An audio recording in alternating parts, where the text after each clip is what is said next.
Hi, I just wanted to come on here and talk about the running and the chasing phases and how these roles will flip and switch over time. So, so in the bubble love phase at the very beginning, when you first meet your twin, you are both seeing each other's divinity, and that's why this connection is so powerful. It's literally like an out of this world connection. It's not just a soulmate connection.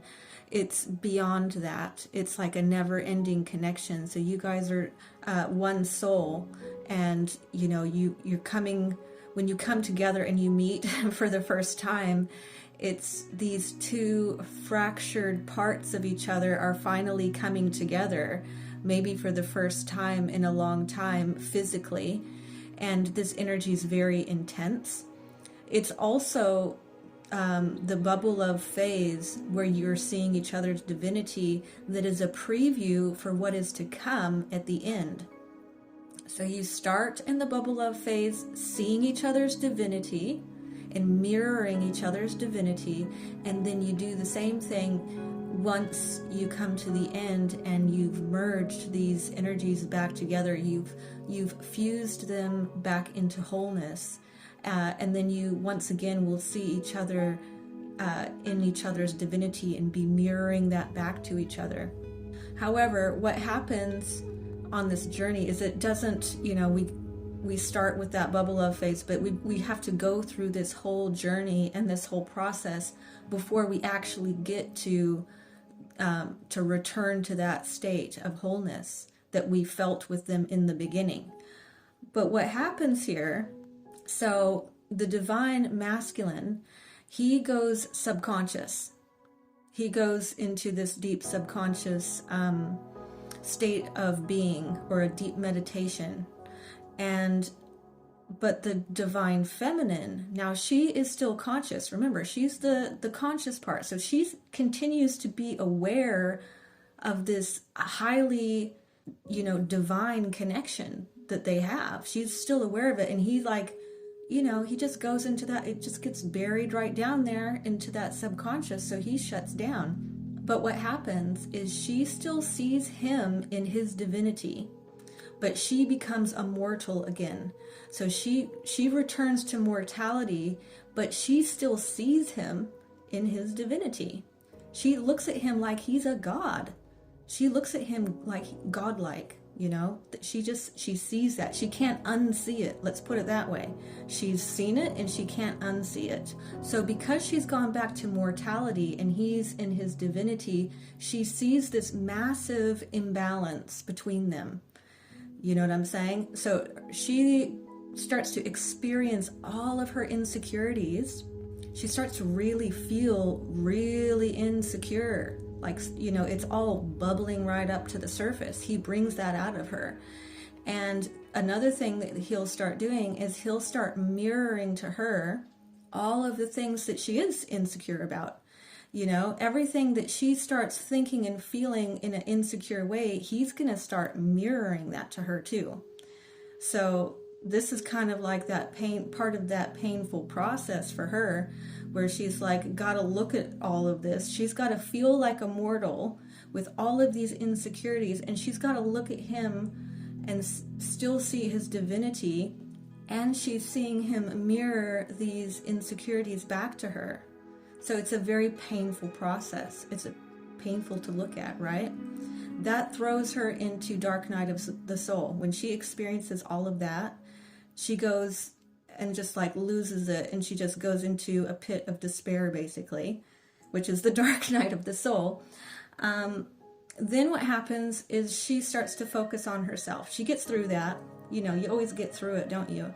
It's not pleasant when you're going through a dark night of the soul, but you do get through it, and you do start to focus on yourself again. And what she does is she also starts pouring all of that love into herself. So she starts healing those insecurities, and she starts, really looking after herself. She has to stop focusing on him because it's too painful to even focus on him. So she has to pour all that love into herself. And this is where energy will flip, or the dynamic will flip eventually. So then what will happen is she becomes kind of more in her divinity, because she's healed these insecurities, and she's not operating from that.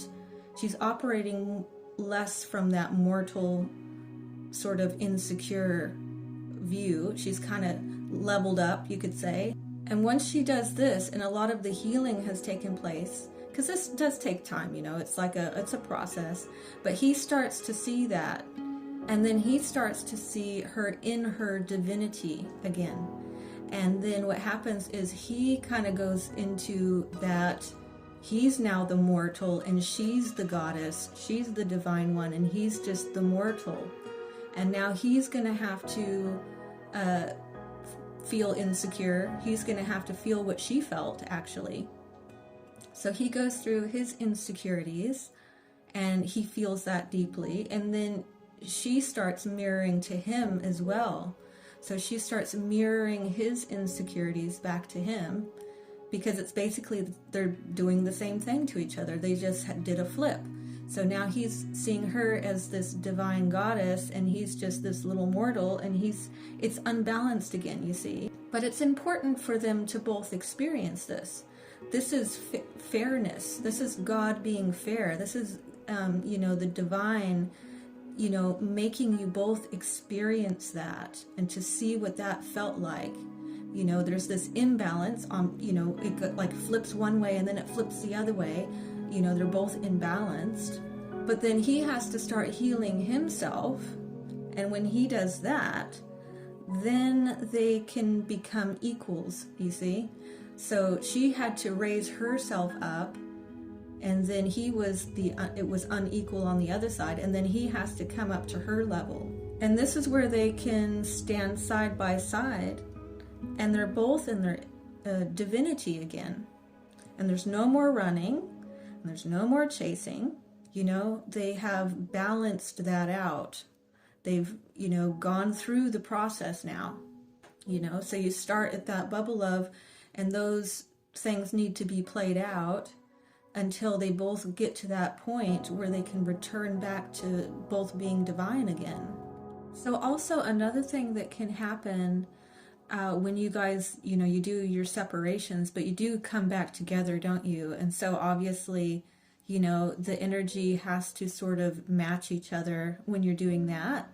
So when you guys, have your moments where you're coming back together, what can happen here is that at times you might both be in your mortality, so to speak. So you might both be kind of just like normal people and just feel normal together, which is probably most of the time when you guys are coming in for the merging, because you got to keep separating and then coming together to sort of merge your energy little by little in order to sustain each other's energy. You're kind of just, kind of weaving yourselves together slowly, little by little.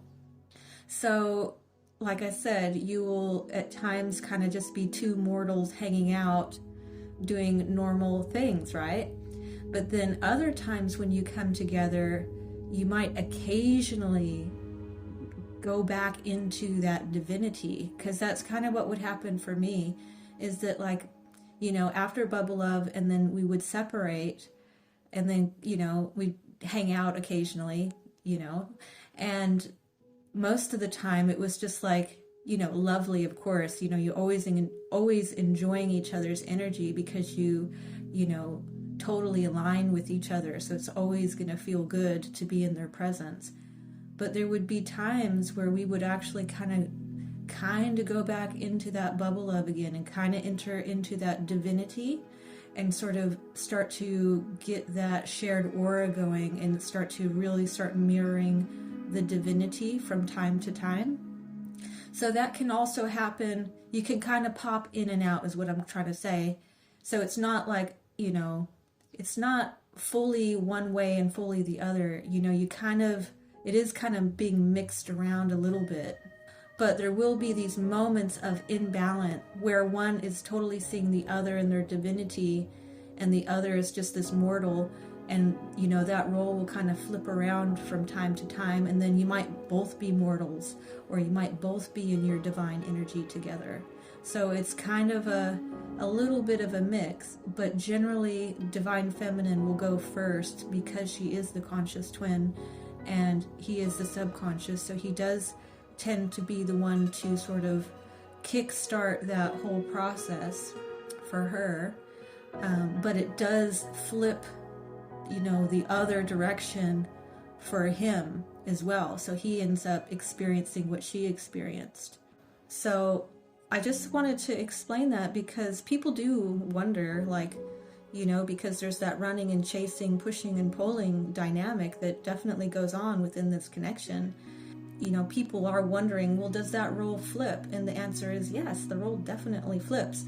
And because they both need to experience what that's like. So anyway, that's all I have for you at the moment. I thank you very much for listening, and I will talk to you later. Bye.